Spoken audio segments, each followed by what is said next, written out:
Olá, pessoal! Nós hoje estamos em acomodações diferentes na Andrade Imóveis Conceito, no Shopping Montes Claros. Essa loja maravilhosa nos recebe com seus cenários de tirar o fôlego para inaugurarmos uma nova fase do escritório Flávia Moreira Advocacia.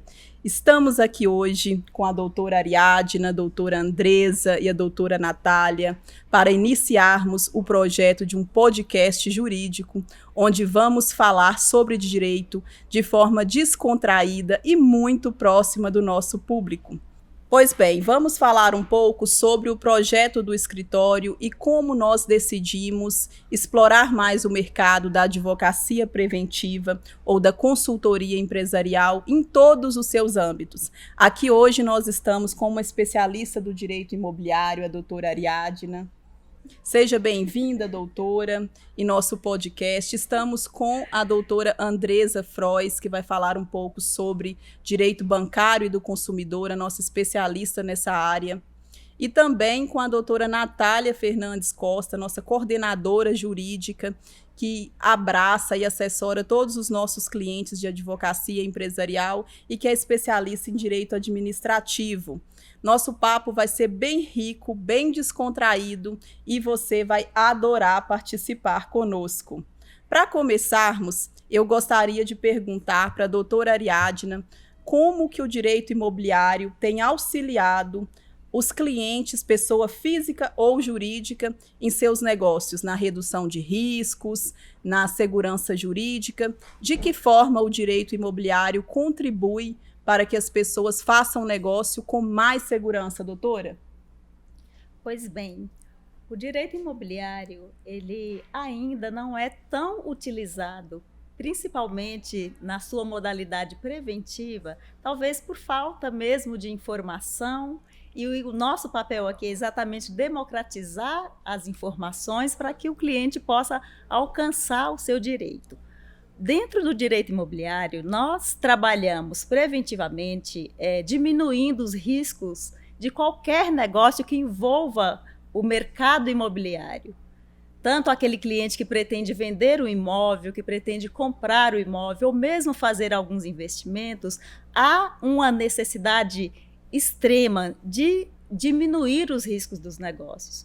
Porque nesse cenário existem, infelizmente, pessoas de má fé que acabam trazendo para o nosso mercado aquela informação não verdadeira. Às vezes, por exemplo, vocês podem observar nos cartórios de notas ou cartório de registro de imóveis, a quantidade absurda que tem hoje de simulações de negócios. E quando há uma simulação de um negócio jurídico envolvendo um imóvel, alguém vai sair perdendo. Infelizmente, é uma realidade triste, mas que nós precisamos democratizar essa informação, porque geralmente o cliente, quando nos procura, infelizmente, ele nos procura já com o problema instalado. Aí fica bem mais difícil, né, doutora Flávia? Quando Exatamente. A gente acaba chegando o cliente em nossas mãos como se fosse um CTI, por exemplo. Nós estamos falando de precauções simples, como a revisão de um contrato de compra e venda antes de assiná-lo, a conferência de certidões de inteiro teor do imóvel para poder saber se tem um gravame, uma hipoteca, uma alienação, alguma restrição sobre aquele bem, ou se de fato ele está totalmente livre e desimpedido. Às vezes a pessoa precisa até mesmo de uma procuração pública, precisa de um contrato mais elaborado, seja no ramo de locação, de compra e venda, incorporação, e por aí vai. E a advocacia preventiva no segmento imobiliário auxilia nesse aspecto. Se antes as pessoas precisavam ficar nas mãos de despachantes ou nas filas de cartório pedindo informações, agora elas podem contar com uma assessoria imobiliária personalizada. É isso mesmo, doutora Flávia. Hoje, no ramo do direito, nós temos produtos excelentes, de preço acessível para aquela pessoa, mesmo que vá comprar um imóvel de valor popular ou de um grande valor agregado também, há expressão que talvez muitos não conheçam, que é due diligence, significa fazer esse estudo preventivo.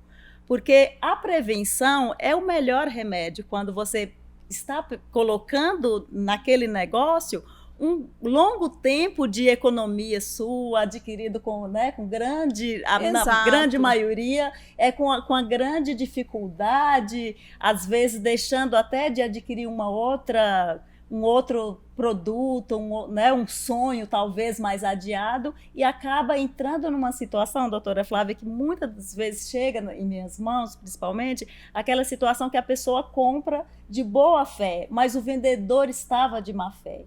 Entende? Aí vende para A, depois vende para B e vende para C, e as pessoas não têm o hábito de fazer essa prevenção, essa análise, principalmente com uma pessoa da área, né? Alguém que estudou, que conhece tanto o mercado quanto o direito, e infelizmente nessa situação alguém vai sair perdendo. Doutora Ariadna, essa simulação no cartório, como que é isso? Como proteger? Como se proteger em relação a isso? Essa simulação, a pessoa vai fazer uma compra e venda, vai fazer uma venda e faz uma simulação no cartório? Não, a simulação é um termo jurídico para se nomear um trabalho, né, um negócio fraudulento.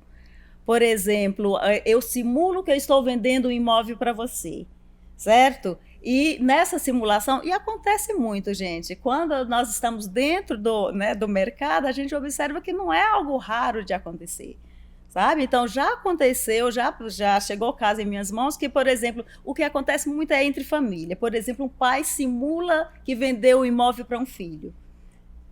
E, geralmente, tem uma fraude ali, né? Quer fraudar, talvez, os outros herdeiros, ou beneficiar um filho mais do que o outro. E existem muitas situações que acaba sendo, inclusive, criminosa. Tem aqueles casos também que é uma agiotagem, é um empréstimo de dinheiro a juros muito elevados e que a pessoa simula que vendeu um imóvel para outra e ela assina um contrato de compra e venda, mas, na verdade, ela não comprou imóvel nenhum, ela está pagando uma dívida e às vezes vincula até o bem de família, a única casa que a pessoa tem. E como o direito prevê a vedação ao pacto comissório, então essas situações de simulações, elas são desmanteladas na via judicial. Mas o ideal é fazer uma ampla pesquisa para poder entender como que está se dando essa compra.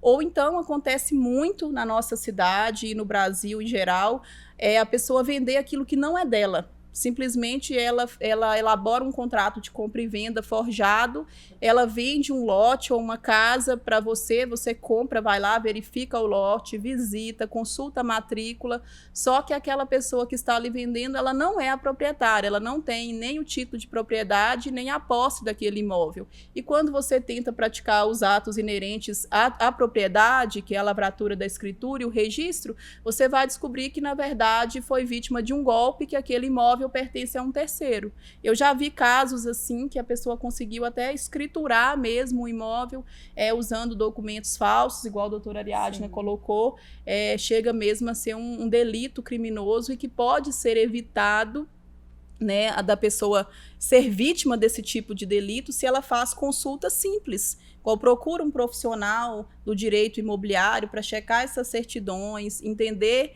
qual que é a origem daquele imóvel, até mesmo questões de área. Às vezes você compra um imóvel que está descrito na escritura, que ele tem uma área de 400 metros quadrados, sendo que, na verdade, ele tem 350, ele tem bem menos. Então, a pessoa não se precaver em relação a isso, não vistoria, não confere as medidas e depois não pode reivindicar os seus direitos. Ô Flávia, pegando o gancho, eu me lembrei de uma situação do nosso escritório, inclusive, que remete muito a esse assunto, mas que a pessoa efetuou, né, de fato, uma compra e venda, e a pessoa não passou a escritura para o nome do comprador. E nesse caso, a gente tem a via própria, né? É muito importante lembrar para poder fazer esses atos obrigatórios, né, do registro, que foi uma ação de adjudicação compulsória que a gente assumiu recentemente. Exatamente, exato. Por isso a importância do contrato. O seu contrato de compra e venda, ele precisa ter uma cláusula expressa em relação a prazo para a outorga de escritura. Quando que essa escritura vai ser outorgada e principalmente uma penalidade vinculada, para não ser uma cláusula vazia. Embora o próprio contrato, né, assinado por ambas as partes, promitente comprador e promitente vendedor e duas testemunhas, tenha a natureza de um título executivo extrajudicial, faça necessário ainda que tenha previsão expressa em relação aos critérios de outorga de escritura, prazo e também a vinculação de uma pena, uma infração ao contrato, né? Uma multa. Pode ser uma multa rescisória ou pode ser também uma multa, uma cláusula penal, estipulando que caso a escritura não seja outorgada naquele prazo, que vai ser aplicada uma cláusula penal, uma multa. Se tudo isso não for suficiente para poder levar o promitente vendedor a transferir a titularidade do imóvel, aí sim, faça necessário mesmo o ajuizamento da ação própria, como bem dito pela doutora Natália, que é a adjudicação compulsória.